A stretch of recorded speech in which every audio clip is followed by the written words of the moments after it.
বেগম জিয়াকে বিদেশে নিয়ে চিকিৎসা দেওয়ার সুযোগ নেই। সচিবালয়ে বিএনপিপন্থী আইনজীবীদের বললেন মন্ত্রী। আলোচনা করে পরবর্তী সিদ্ধান্ত। প্রায় 16,000 কোটি টাকা বাড়ল মাতারবাড়ি বিদ্যুৎ প্রকল্পের ব্যয়। খরচ হবে গভীর সমুদ্র বন্দর নির্মাণ কাজে। একনেকে অনুমোদন, হাওর এলাকায় হবে উড়াল সড়ক।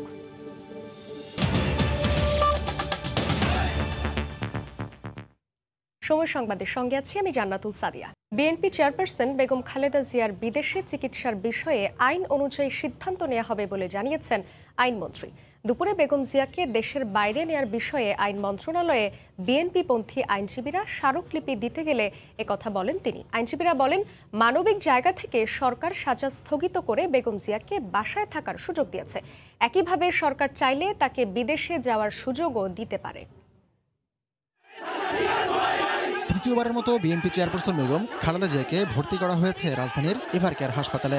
এরপর থেকেই দল ও পরিবারের পক্ষ থেকে বিদেশে নিয়ে চিকিৎসার জোর দাবি জানানো হয়। এবার একই দাবিতে লিখিত আবেদন করল বাংলাদেশ জাতীয়তাবাদী আইনজীবী ফোরাম।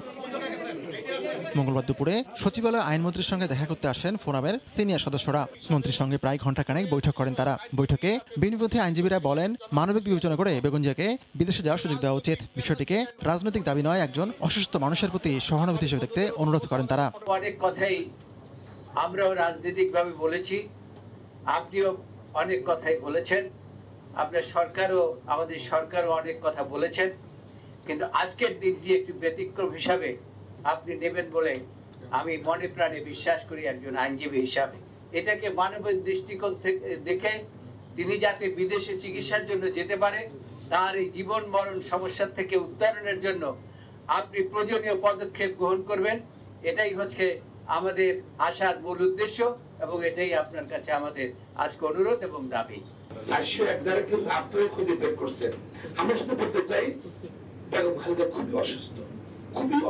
পরে আইনমন্ত্রী বলেন, সরকার মানবিকতা দেখাতে চায়, তবে তা অবশ্যই আইনের মধ্যে থেকেই করতে হবে। আবেদন নিয়ে তিনি সরকারের উচ্চ পর্যায়ে কথা বলবেন বলেও জানান। আর এখানে আমি শুধু স্মরণ করিয়ে দিতে চাই একটা কথা, সেটা হচ্ছে যে দেখেন, যখন বেগম খালেদা জিয়াকে মুক্ত করা হয় তখন কিন্তু ওনার পরিবারের যে আবেদন, সেটাকে মানবিক দিক থেকেই কিন্তু মাননীয় প্রধানমন্ত্রী শেখ হাসিনা দেখেছিলেন। মানবিকতার কমতি আমাদের নাই, আমরা মানবিকতা দেখাতে জানি এবং মাননীয় প্রধানমন্ত্রী শেখ হাসিনা তো নিশ্চয়ই মানবিকতা দেখাতে জানেন। আমাকে একটু সময় দেন, আমি এটা নিয়ে আলাপ আলোচনা করব। গত 13 নভেম্বর থেকে রাজধানীর এভারকেয়ার হাসপাতালে সিসিইউতে আছেন খালেদা জিয়া। দুর্নীতির 2 মামলায় দণ্ডপ্রাপ্ত বেগম জিয়ার অসুস্থতার কারণে পরিবারের করা আবেদনের প্রেক্ষিতে সাজা স্থগিত করে বাসায় থাকার সুযোগ দেয় সরকার। হাতিকুর রহমান তামাল, সময় সংবাদ, ঢাকা। মাতারবাড়ি কয়লা বিদ্যুৎ কেন্দ্র প্রকল্পে ব্যয় বাড়ল প্রায় 16,000 কোটি টাকা। 44% বাড়িয়ে বর্তমান ব্যয় দাঁড়িয়েছে 51,854 কোটি টাকায়। এই বরাদ্দের বেশিরভাগ অর্থ খরচ করা হবে গভীর সমুদ্র বন্দর নির্মাণ কাজে। সকালে এনইসি সম্মেলন কক্ষে প্রধানমন্ত্রী শেখ হাসিনার সভাপতিত্বে অনুষ্ঠিত একনেক সভা শেষে কথা জানান পরিকল্পনা মন্ত্রী। দেশের দক্ষিণ পূর্বাংশে কক্সবাজার, চট্টগ্রাম অঞ্চল ঘিরে উন্নয়নের মহাপরিকল্পনা হাতে নিয়েছে সরকার। তারই অংশ হিসেবে মাতারবাড়িতে কয়লা বিদ্যুৎ কেন্দ্র নির্মাণ করা হচ্ছে। প্রায় 36,000 কোটি টাকা ব্যয়ে প্রকল্পটি 2014 থেকে শুরু হয়ে 2023-এ শেষ হওয়ার কথা। প্রধানমন্ত্রীর সভাপতিত্বে 1.5 মাস পরে অনুষ্ঠিত একনেক সভায় সংশোধনী এনে প্রকল্পটির ব্যয় বাড়ানো হলো 15,870 কোটি টাকা। মেয়াদ বাড়ল 3 বছর। নতুন এই অর্থের বেশিরভাগ ব্যয় করা হবে মাতারবাড়ির সমুদ্র বন্দরকে গভীর সমুদ্র বন্দর হিসেবে ব্যবহার করার কাজে। 1200 মেগাওয়াটের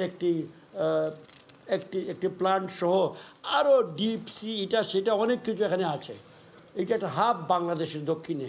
সেই মাতারবাড়ির উপরে 51,854 কোটি টাকা।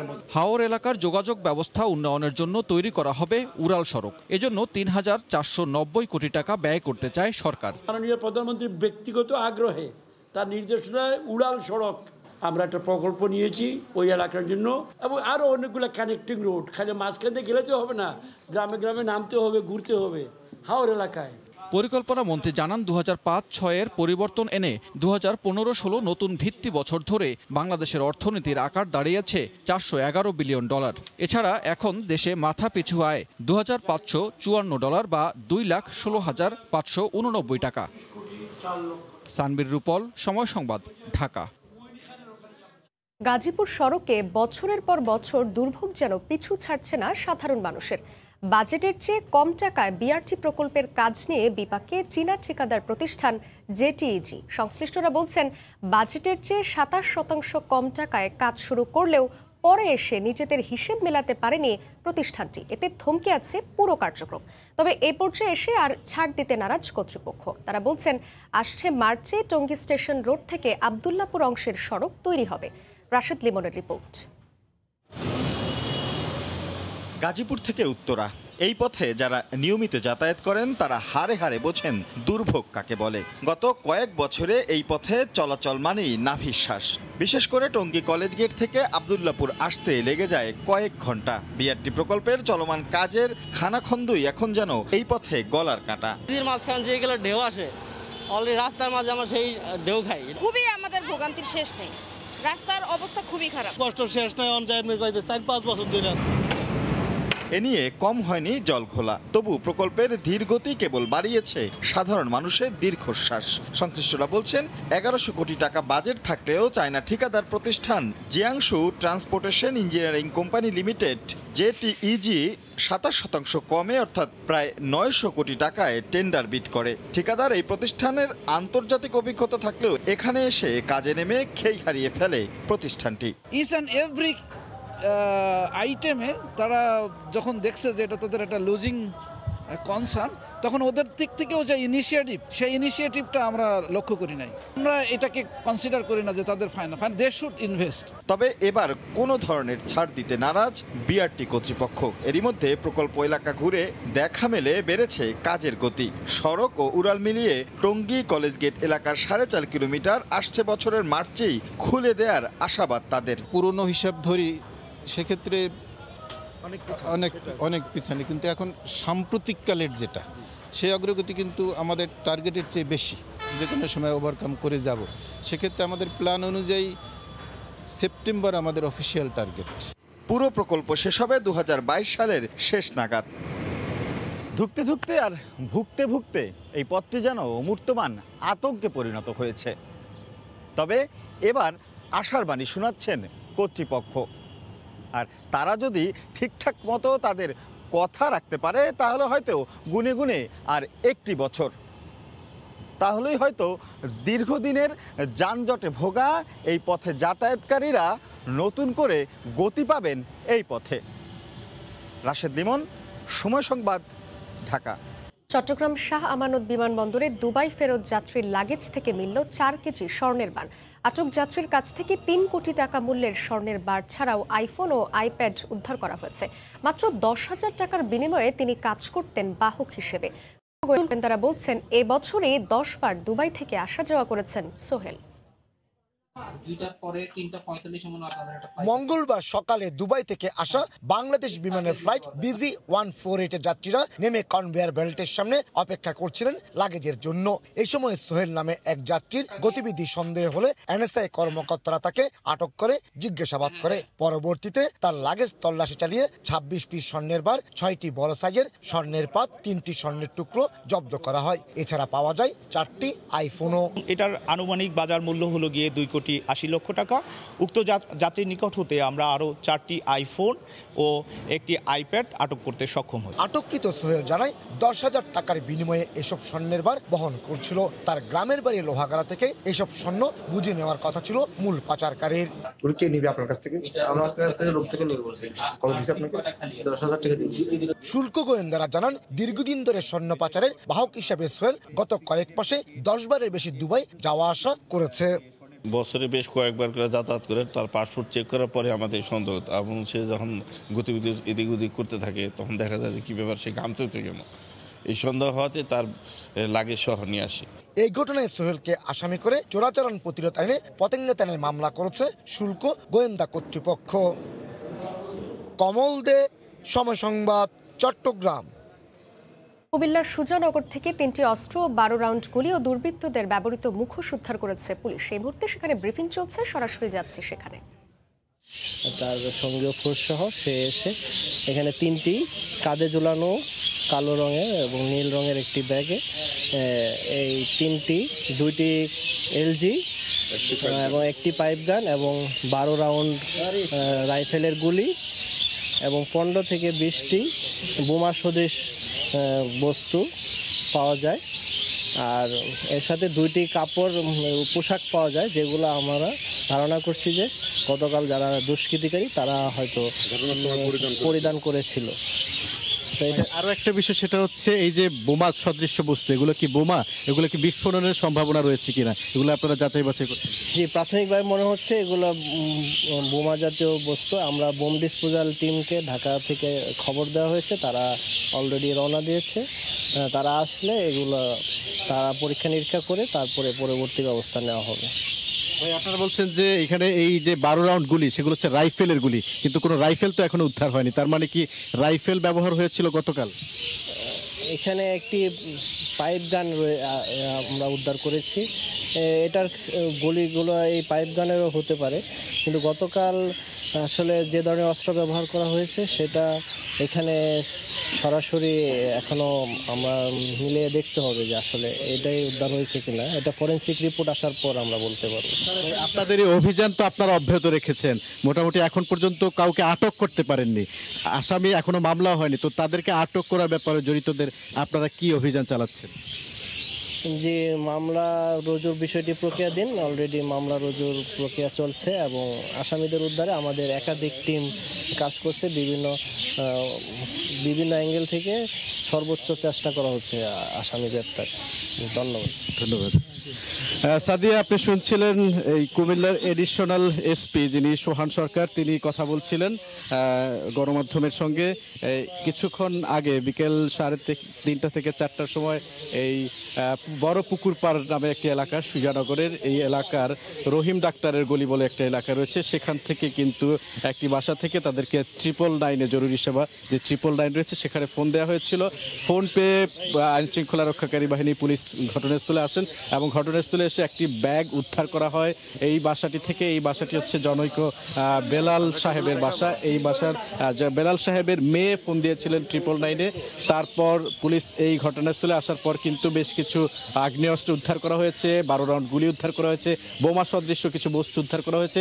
বোম ডিসপোজাল ইউনিটকে খবর দেওয়া হয়েছে, যদি বোমাগুলো সত্যি সত্যি বোমা হয়ে থাকে সেগুলো নিষ্ক্রিয় করার হতে পারে এবং আসামিদের গ্রেফতারে কিন্তু অভিযান অব্যাহত রয়েছে। সাদিয়া, কুমিল্লার সুজানগর থেকে 3টি অস্ত্র 12 রাউন্ড গুলি উদ্ধারের ঘটনার সবশেষ খবর জানাতে আমাদের সঙ্গে সেখান থেকে যুক্ত ছিলেন সহকর্মী বুলবুল রেজা। করোনায় সরকারের অনুদান পাইয়ে দেওয়ার কথা বলে অন্তত 16,000 নিম্ন আয়ের মানুষের 32 লাখ টাকা আত্মসাতের অভিযোগে এক নারীকে আটক করেছে চট্টগ্রাম পুলিশ।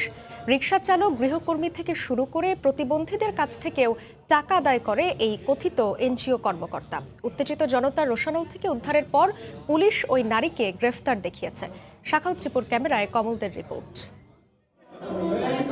সোমবার রাতে নগরীর 5টা স্থানের ভেতরে ভিড় করে আছে কয়েকশো নারী পুরুষ। তাদের সবার দাবি পুলিশের হাতে আটক জান্নাতুল ফেরদৌস নামে কথিত এনজিও কর্মকর্তাকে তাদের হাতে তুলে দিতে হবে। জনগণিতার প্রতারণার বিচার করতে চায়। অবশ্য নগরীর হামজারবাগ এলাকায় উত্তেজিত জনতার হাত থেকে জান্নাতুল ফেরদৌসকে উদ্ধার করে আনে পুলিশ। ওনাদেরকে আশ্বস্ত করেছে যে আমরা 2 মাস বা 1 সপ্তাহ পর পর আপনাদেরকে 4,000 টাকা দিব, আবার কিছু অনুদান দেব। যখন মানুষগুলো দেখলো যে টাকাও দিচ্ছে না, অনুদানও পাচ্ছে না, তখন মানুষের গণবিস্ফোরণ শুরু হয়। পরে মহিলাকে আমরা অ্যারেস্ট করি। স্থানীয়দের অভিযোগ, সরকারের কাছ থেকে মাথা পিছু 5,000 টাকা করে এনে দেওয়ার অঙ্গীকার করেছিল কথিত এই এনজিও কর্মকর্তা। নাম নিবন্ধনের কথা বলে বিভিন্ন এজেন্টের মাধ্যমে আদায় করা হয়েছে 200 টাকা করে, কিন্তু 4 মাস পেরিয়ে গেল পরিশোধ করা হয়নি অনুদানের টাকা। তবে অভিযুক্ত কথিত এনজিও কর্মকর্তা সাধারণ মানুষের কাছ থেকে টাকা আদায়ের সত্যতা স্বীকার করে অনুদান পেতে কিছুটা দেরি হয় এই পরিস্থিতি সৃষ্টি হয়েছে বলে দাবি করেন। সরকার থেকে একটা অনুদান আসছে, আপনাদেরকে আমরা 5,000 টাকা করে দেব। 16,000 মানুষ থেকে জনপ্রতি থেকে 200 টাকা করে নিছে। আমি 1500 জনের টাকা দিছি। আমরা রিস্ক নিয়েছি, আমাদের উপর তো এফর্ট চলতেছে, উনি আমাদেরকে কিছু বলতেছেন। আমরা অনুদান দেওয়ার জন্য নিছি, কিন্তু আমরা অলরেডি ওদেরকে 20,000 মানুষকে সাবান দিছি, মাস্ক দিছি এবং পুরা 41টা ওয়ার্ডে আমরা 7 কেজি করে চাল দিছি। এদিকে সেভ এস ইউয়ান নামের এই এনজিওটি আগে কান্তা ইসলাম নামে আরেকজনের কাছে 7 লাখ টাকায় বিক্রি করেছিলেন বলে অভিযোগ উঠেছে, কিন্তু দায়িত্ব স্থানান্তর না করে জান্নাতুল ফেরদৌস প্রতারণা করছিলেন। ক্যাশ নেওয়ার পর সে কিন্তু আমাদের সাথে প্রতারণা করে, প্রতিষ্ঠানটার ক্ষমতা কিন্তু আমাদেরকে আর দেয় নাই। এই ঘটনায় ভুক্তভোগীদের পক্ষ থেকে 5টা স্থানে পৃথক 2টি মামলা দায়ের করা হয়েছে। কমল দে, সময় সংবাদ, চট্টগ্রাম। আগামী বছর বাংলাদেশে করোনার টিকা উৎপাদন শুরু হয়ে যাবে বলে জানিয়েছেন প্রধানমন্ত্রীর বেসরকারি শিল্প ও বিনিয়োগ বিষয়ক উপদেষ্টা সালমান এফ রহমান। সকালে ঢাকা রিপোর্টার্স ইউনিটিতে মিট দ্য রিপোর্টার্সে তিনি জানান, আগামী মাস থেকে ভারতের সেরামের টিকা আসা শুরু হবে। করোনা মহামারী রুখতে যখন ভ্যাকসিনের বাজারজাতকরণ সবে শুরুর দিকে, ঠিক সে সময় থেকেই অক্সফোর্ড অ্যাস্ট্রাজেনেকার ফর্মুলায় ভারতের সিরাম ইনস্টিটিউটে টিকা নিতে প্রতিবেশী দেশটির সঙ্গে চুক্তি করে বাংলাদেশ। 3 কোটি কোভিশিল্ড ভ্যাকসিন কেনার জন্য আর্থিক চুক্তি হলেও প্রতিশ্রুতি রক্ষা হয়নি সেই দেনা পাওনায়। বিশ্ববাজারের বিকল্প উৎস আর কোভ্যাক্স থেকে টিকা নিয়ে দেশের ভ্যাকসিনেশন কার্যক্রম চালানো হলেও এখনও সেই অ্যাস্ট্রাজেনেকা বুঝে পেতে চায় বাংলাদেশ। আগামী মাস থেকে পরের বছরের প্রথম ভাগের মধ্যেই সিরাম ইনস্টিটিউটের প্রতিশ্রুত টিকা আসা শেষ হবে বলে জানান প্রধানমন্ত্রীর বেসরকারি শিল্প ও বিনিয়োগ বিষয়ক উপদেষ্টা সালমান এফ রহমান। জানুয়ারি মাসে প্রথম শিপমেন্ট পাইলাম। দুর্ভাগ্যটা যে আপনার ভারতে কিন্তু আপনার সিরিয়াস সিচুয়েশন হয়ে গেল যখন ভারত সিদ্ধান্ত নিল যে আমরা আর টিকাটা এক্সপোর্ট করতে মানে রপ্তানি করাটা তারা বন্ধ করে দিল। ওরা বলেছে আগামী মাস থেকে আবার শুরু করবে, আর আগামী বছরের ফার্স্ট কোয়ার্টারের মধ্যে আমাদের যে বাকি টিকা আছে সেরম থেকে যেটা পাওয়ার আছে সেটা আমরা ইনশাল্লাহ আমরা পেয়ে যাব। শুধু টিকা আমদানি নয়, দেশে উৎপাদনের প্রক্রিয়াও আগামী বছর থেকে শুরু হবে বলে জানান ওষুধ শিল্পের শীর্ষ এই উদ্যোক্তা। বেসরকারি খাতে যে উদ্যোগগুলি নিয়েছে ইনসেপ্টাটা আর বেক্সিমকো, এছাড়া আরও অনেকগুলি 2-3টা কোম্পানি ফার্মাসিউটিক্যাল কোম্পানি আছে যারা বেসরকারি খাতে টিকা নিয়ে কাজ করতেছে। বাংলাদেশ সরকারও কিন্তু টিকা উৎপাদন করবে এবং ওটার জন্য যা যা করার ওটার জন্য আমাদের স্বাস্থ্য মন্ত্রণালয় থেকেও উদ্যোগগুলি নেওয়া হচ্ছে।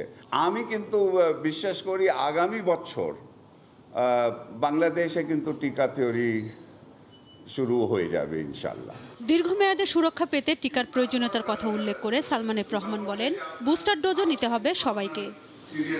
রোজিনা রুজি, সময় সংবাদ, ঢাকা।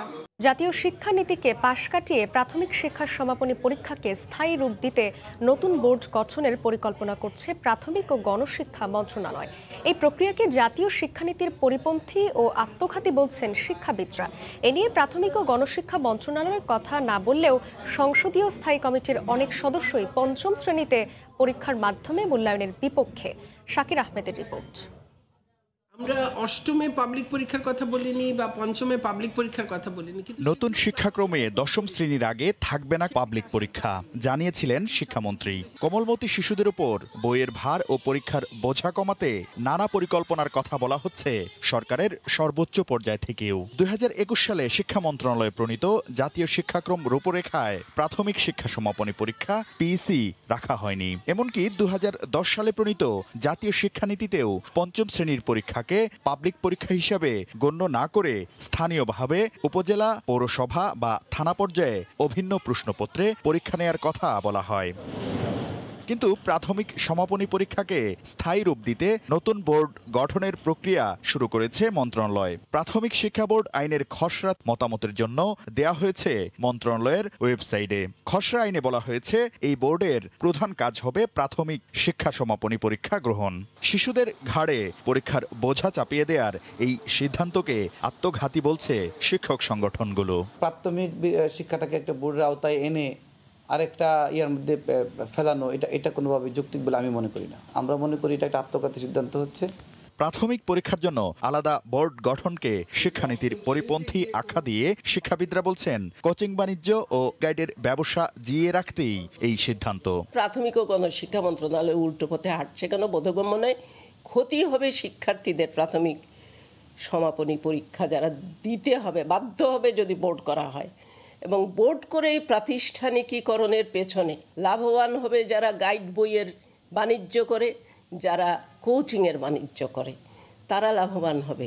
তারা কিছুই বলতে পারছেন না। তাদের সন্তানদের জিম্মি করে প্রাথমিক সমাপনী পরীক্ষাটাকে প্রাতিষ্ঠানিকীকরণের এই উদ্যোগের প্রতিবাদ জানাচ্ছি। ভেস্টেড ইন্টারেস্ট আছে এই কোচিং বাণিজ্য এবং গাইড বাণিজ্যের সঙ্গে। তারা তো চাইবে যে পাবলিক পরীক্ষা পঞ্চম শ্রেণীতে থাকুক।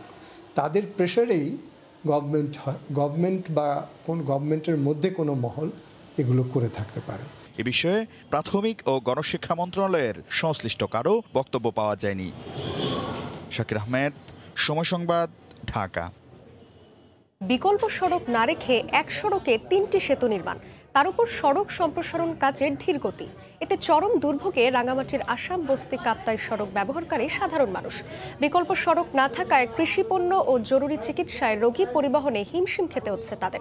এ সড়কের পাশে থাকা পর্যটন রিসোর্টগুলোও ক্ষতির মুখে পড়েছে। অবশ্য নির্দিষ্ট সময়ে কাজ শেষ করার আশ্বাস দিয়েছে ঠিকাদারি প্রতিষ্ঠান। রাঙামাটি থেকে হেফাজত সবুজের তথ্য ও চিত্রে রিপোর্ট। রাঙামাটি আসাম বস্তি সড়ক। এই সড়কের 3টি স্থানে স্থানীয় সরকার প্রকৌশল বিভাগ LGED এর উদ্যোগে সেতু নির্মাণের কাজ শুরু করে প্রায় 2 বছর আগে, কিন্তু এখনো তা শেষ হয়নি। বিকল্প সড়ক তৈরি না করে সেতুগুলো নির্মাণ করায় যাতায়াত, স্থানীয় কৃষিপণ্য সহ জরুরি কাজ সম্পাদনে বিপাকে পড়ছেন এলাকাবাসী। গাড়ি চলাচল করতে না পারায় বিপাকে অটো চালকরাও। যদি কোনো রোগী অসুস্থ হয়ে যায়, এটা সরকারি হাসপাতালে নেওয়ার জন্য রাঙামাটি যেতে হবে। তো রাঙামাটি যেতে হলে তো এই রাস্তাটা একেবারে ব্লক। আমাদের বিকল্প সড়ক না থাকার কারণে ব্রিজ নিচ দিয়ে আসা যাওয়া করতে হচ্ছে। এটা একটু ঝুঁকিপূর্ণ আমাদের সমস্যা। আমরা এখন কাপ্তাই থেকে আমরা রাঙামাটি যেতে পারতেছি না, কারণ ব্রিজের কারণে। পর্যটন সম্ভাবনা থাকায় এই সড়ক ধরে গড়ে ওঠে প্রায় 10টি রিসোর্ট সহ অসংখ্য ব্যবসায়িক প্রতিষ্ঠান, কিন্তু সড়ক বন্ধ থাকায় ক্ষতির মুখে রিসোর্টগুলো। এলাকায় পর্যটকদের আনাগোনাও কমে গেছে। ব্রিজের কাজ তোলার কারণে আমাদের এখন ব্যবসা অনেক কম। 250 থেকে 300 জন ডেইলি হতো, নাস্তা করতো এখানে মানুষজন আর কি। আর এখন তো ধরেন 15 থেকে 20 জন হয় ডেইলি। অবশ্য ঠিকাদারি প্রতিষ্ঠান নির্দিষ্ট সময়ে কাজ শেষ করার কথা জানায়। লোকবল আছে এবং আপনার মালামালও আছে, সব দিক ভালোভাবে চলতেছে এবং নির্দিষ্ট সময়ের মধ্যে আমরা কাজগুলো সম্পন্ন করব। পাহাড় চূড়ায় সড়ক হওয়ায় বিকল্প সড়ক তৈরির কোনো জায়গা না পাওয়ায় এভাবে কাজ করতে হচ্ছে বলে দাবি LGEDর কর্মকর্তার। পাহাড়ি এলাকা হওয়ায় এখানে বিকল্প সড়ক ব্যবস্থা করা সম্ভব নয়। আমরা জনগণের দুর্ভোগের কথা চিন্তা করে অত্যন্ত দ্রুত গতিতে কাজ শেষ করে দেব। 19 কিলোমিটারের এই সড়কের পাশে বসবাস করে প্রায় 10,000 মানুষ। সময় সংবাদ, রাঙামাটি। পণ্যবাহী ট্রাকের সিরিয়ালের নামে কোটি কোটি টাকা চাঁদাবাজির কবলে ভোমরা বন্দরের আমদানিকারকরা। দিন দিন চাঁদাবাজদের উৎপাত বেড়ে যাওয়ায় বন্দর দিয়ে পণ্য আনা নেয়ায় আগ্রহ হারাচ্ছেন ব্যবসায়ীরা। এতে রাজস্ব আয়ের লক্ষ্যমাত্রাতেও পড়ছে নেতিবাচক প্রভাব। সাতক্ষীরা থেকে মমতাজ আহমেদ বাপের পাঠানো তথ্য ও আমিনুর গাজী সবুজের পাঠানো ছবি নিয়ে রিপোর্ট। সিরিয়ালের নামে চাঁদাবাজিতে মুখ থুবড়ে পড়ছে ভোমরা বন্দরের আমদানিকারকদের ব্যবসা। গত জুন মাস থেকে ভোমরা বন্দরের বিপরীতে ভারতের ঘোজাডাঙ্গা পার্কিং ইয়ার্ডগুলোতে শুরু হয় চাঁদাবাজি। ট্রাক প্রতি 30 থেকে 35 হাজার টাকা আদায় করা হয়। চাঁদা দিলে পারাপার হচ্ছে সহজ, আর না দিলে পণ্য আটকে যাচ্ছে ঘোজাডাঙ্গা পার্কিং ইয়ার্ডে। অথচ দেশের অন্যান্য বন্দরের তুলনায় এখান দিয়ে সহজেই কম সময়ে পণ্য আনা নেওয়ার সুবিধা ভোগ করার কথা ব্যবসায়ীদের। ব্যবসায়ীদের দাবি, চাঁদাবাজির কারণে আমদানিতে খরচ বেড়ে যাওয়ায় আর্থিক ক্ষতির মুখে তারা। এতে দিন দিন পণ্য আমদানিতে আগ্রহ হারাচ্ছেন আমদানিকারকেরা। গাড়ি প্রতি যে আপনার চাঁদাবাজি যেটা হচ্ছে, এই চাঁদাবাজির ক্ষেত্রে আমরা বারবার তাগিদ দিচ্ছি। আমরা মাননীয় জেলা প্রশাসক মহোদয়ের কাছে আমরা ব্যবসায়ীরা আমরা লিখিতভাবে অভিযোগ জানাচ্ছি। চাঁদাবাজির কারণে আমাদের দেশের আমদানিকারকরা বড় ধরনের ক্ষতির সম্মুখীন হচ্ছেন। দ্রুত চাঁদাবাজি বন্ধের দাবিতে সরকারের হস্তক্ষেপ কামনা করেছেন ব্যবসায়ীরা। তা না হলে কোটি কোটি টাকার রাজস্ব আয় থেকে বঞ্চিত হবার সম্ভাবনা রয়েছে। চাঁদাবাজির কারণে গাড়ির ডিটেলগুলো হচ্ছে, এই চাঁদাবাজির বন্ধ দিয়ে আমাদের উত্তরের রাজস্ব বৃদ্ধির সরকারের অগ্রণী ভূমিকা পালন করে। এছাড়াও টার্মিনালের অভাবে যানজট নিরসনে হিমশিম খাচ্ছে কর্তৃপক্ষ, যা ব্যবসায়ীদের চরমভাবে ক্ষতিগ্রস্ত করছে বলে দাবি তাদের। কাস্টমসের দেওয়া তথ্য মতে ভোমরা বন্দর দিয়ে গত 4 মাসে 1137 কোটি টাকা রাজস্ব আদায়ের লক্ষ্যমাত্রায় ঘাটতি হয়েছে প্রায় 65 কোটি টাকা। সময় সংবাদ, সাতক্ষীরা। খ্রিস্ট ধর্মাবলম্বীদের ধর্মীয় উৎসব বড়দিন উদযাপন ও নতুন বছর বরণের প্রস্তুতি নিচ্ছে পর্তুগিজরা। এরই মধ্যে লিসবনের গুরুত্বপূর্ণ স্থানগুলো সেজেছে বর্ণিল আলোকসজ্জায়, সেজেছে ছোট বড় সব শহর। তারিকুল হাসান আশিকের রিপোর্ট। বড়দিনকে সামনে রেখে লিসবনে বর্ণাঢ্য সাজ।